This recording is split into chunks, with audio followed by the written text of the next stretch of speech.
बिस्मिल्लाहिर्रहमानिर्रहीम। उभरता सितारा के प्लेटफॉर्म से हम आपको अपने चैनल पर खुशामदीद कहते हैं। मैं हूं आपका होस्ट एचएम खान। मेरे पाकिस्तानियों, काम करना चाह रहे हैं, इन्फ्लेशन का दौर है, बहुत मुश्किलात में हैं। काम करें तो कौन सा करें, किस तरह करें, कहाँ से करें, इसका पैसा किस तरीके से आएगा, इसमें हम कामयाब भी होंगे या नाकामी हमारा मुकद्दर बनेगी। तो आज का हमारा टॉपिक आप ही लोगों के लिए है, वो लोग जो कि फैक्ट्री लगाना चाहते हैं, चाहे छोटे पैमाने पे हो चाहे बड़े पैमाने पे हो। आपको ये 10 स्टेप्स पता होने चाहिए एक फैक्ट्री लगाने से पहले। कौन सी 10 चीजें हैं जो आपके पास हैं या आपने की हैं, तब आप ये फैक्ट्री लगा सकते हैं। अगर आपने ये नहीं की तो आप बिल्कुल घाटे में रहेंगे। आज का हमारा टॉपिक बहुत ही अहम है। नए आए हैं तो चैनल को सब्सक्राइब करें, बेल आइकन पे क्लिक करें।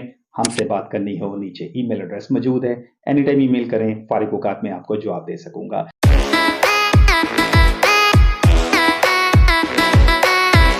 कोई भी काम शुरू करने से पहले जो हमारा पहला स्टेप होगा वो conduct a market research. Market research करनी होगी। जो आप काम करने जा रहे हैं उसकी आपने डिमांड देखनी है। मार्केटिंग डिमांड क्या है, उसमें जो ऑलरेडी लोग काम कर रहे हैं, चाहे वो सेल्स वाले हैं, चाहे सप्लायर हैं, चाहे डिस्ट्रीब्यूटर हैं, उनकी डिमांड क्या है और वो किस तरीके से सेलिंग कर रहे हैं। हो सके तो 15 से 20 दिन इस काम पे लें आप।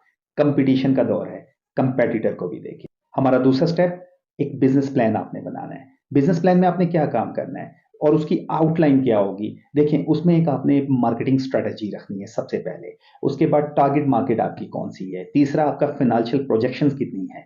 चौथे नंबर पे ये आपको जो उसके इन्वेस्टमेंट दरकार है वो इन्वेस्टमेंट किस किस्म की होगी। मैं इन्वेस्टमेंट में अक्सर लोगों को मशवरा देता हूं कि जो आप लोगों ने इन्वेस्टमेंट फाइनल की भी है 25% उससे ऊपर ही रह के सोचा करें। मसलन आपकी इन्वेस्टमेंट है 5 लाख रुपए, तो आप 7.5 लाख रुपए अपने माइंड में रखें, क्योंकि जो 2.5 लाख रुपया होता है वो मिसलीनियस होता है, कहीं ना कहीं से आ जाता है और लगाना पड़ जाता है। तीसरा स्टेप होगा वो सिक्योर फंडिंग से होगा, यानी जो हमारा कैपिटल है उसको हमने यूटिलाइज कैसे करना है, मशीनरी को किस तरीके से परचेज करने जाना है, फिनेंसिंग की उसकी हमें कितनी जरूरत पड़ सकती है और क्या इसमें किसी बैंक को इन्वॉल्व करना पड़ेगा या नहीं करना पड़ेगा। बिजनेस से रिलेटेड आपने इस पे बैंक अकाउंट लाजमी खोलना है। हमारा चौथा स्टेप, बिजनेस को रजिस्टर करवाएं। बिजनेस को रजिस्टर लाजमी करवाएं, एफबीआर में भी करवाएं। और अगर आपका मैन्युफैक्चरिंग यूनिट ऐसा है जो फूड से रिलेटेड है, फूड अथॉरिटी से करवाएं।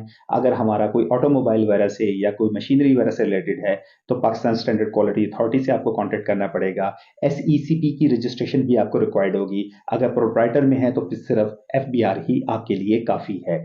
और अगर आपका बिजनेस जीएसटी से रिलेटेड है तो एफबीआर में आपको जनरल सेल्स टैक्स भी रजिस्टर्ड करवाना पड़ेगा। नंबर 5वां, हमें इसके अंदर परमिट या लाइसेंस की जरूरत तो नहीं पड़ेगी। अगर बिजनेस हम ऐसा कर रहे हैं तो आपको उसका परमिट लेना पड़ेगा जिस जगह पे आप कर रहे हैं। परमिट बाज़-औक़ात ऐसा होता है कि कुछ हम ऐसा बिजनेस कर रहे हैं जिसमें हमें लोकल सतह पे भी लेना पड़ता है, गवर्नमेंट की सतह पे भी लेना पड़ता है या मिनिस्ट्री ऑफ इंडस्ट्रीज से भी लेना पड़ता है। ये आपके ऊपर डिपेंड करता है कि आप बिजनेस कौन सा कर रहे हैं। छोटे पैमाने पे कर रहे हैं तो फिर तो कोई इशू नहीं है, बड़े पैमाने पे कर रहे हैं तो परमिट लाजमी आप लीजिएगा। छठे नंबर और सबसे अहम, लोकेशन। लोकेशन बहुत अकाउंट करती है, जहां आपका रॉ मटेरियल आराम से दस्तयाब हो, ट्रांसपोर्टेशन का कोई मसला ना हो, इंफ्रास्ट्रक्चर अवेलेबल हो और खासतौर पर बिजली इंडस्ट्रियल मीटर के साथ मौजूद हो, 3 फेज कनेक्शन के साथ मौजूद हो तो बेस्ट है।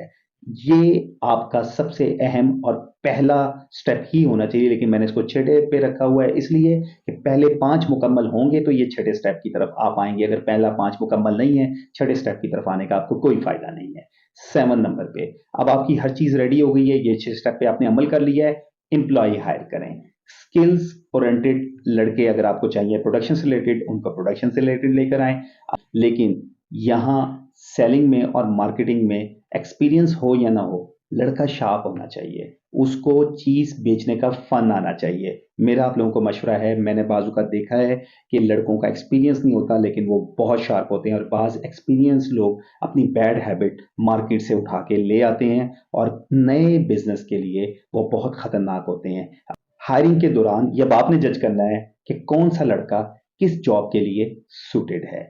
हमारा 8वां स्टेप, आपने प्रोडक्शन फैसिलिटी के लिए सेटअप बनाना है। यानी मेरा मतलब है कि प्रोडक्शन के लिए जो हमें चीज़ें रिक्वायर्ड हैं, चाहे वो इक्विपमेंट हो, मशीनरी हो, और आपको डिजिटल को टेक्नोलॉजी चाहिए, मार्केटिंग एजेंसी को आपने हायर करना है, वो यहाँ 8वें स्टेप पे आप आके करेंगे कि किस-किस चीज़ को आपकी इन्वेस्टमेंट के मुताबिक आपको ज़रूरत है। मशीनरी लोकल लेनी है तो लोकल सतह पे देखें कहाँ से लेनी है। अगर आपने इंपोर्ट करनी है तो इंपोर्ट के लिए आपके पास डिफरेंट वेबसाइट मौजूद हैं। मैंने ऑलरेडी इसके ऊपर बहुत वीडियोज़ बनाई हुई इंपोर्ट से रिलेटेड, और मज़ीद भी मैं बनाऊँगा। आप मेरी प्लेलिस्ट में जाके इंपोर्ट एक्सपोर्ट में देख सकते हैं कि इंपोर्ट मशीनरी को कैसे किया जाता है। मशीनरी की ज़रूरत है तो आप खुद घर बैठे मशीनरी इंपोर्ट कर सकते हैं। हमारा 9वां पॉइंट सप्लाई चेन से रिलेटेड है। एक एस्टैब्लिश आपने करना है सप्लाई चेन सिस्टम को। आया रेंटेड पे जाना है, या अपनी गाड़ी परचेज करनी है, या आपने जिनको माल बेचना है उनको यूटिलाइज करना है, ताकि आपकी फिनिश प्रोडक्ट जो है वो रेडी होके मार्केट में किस तरह जाए। हमारा 10वां और आखिरी पॉइंट ये रिलेटेड है हमारी फिनिश प्रोडक्ट की मार्केट में अवेलेबिलिटी के ऊपर। हमने उसको किस तरीके से अवेलेबल करना है, उसकी फोरकास्टिंग आपने करनी है, कॉस्टिंग के मुताबिक करनी है कि आपकी कॉस्ट पड़ी है तो आपने उसकी किस तरीके से प्रॉफिट का रेशो रखनी है। अमूमन जो नए बिजनेस हैं लोग 20 से 25% अपना प्रॉफिट रखते हैं, बाकी मार्केट में तकसीम कर देते हैं। उम्मीद है ये जो 10 अवामिल एक बिजनेस शुरू करने के लिए मैंने बताए हैं आपको पसंद आए होंगे। फी अमानिल्लाह, पाकिस्तान जिंदाबाद।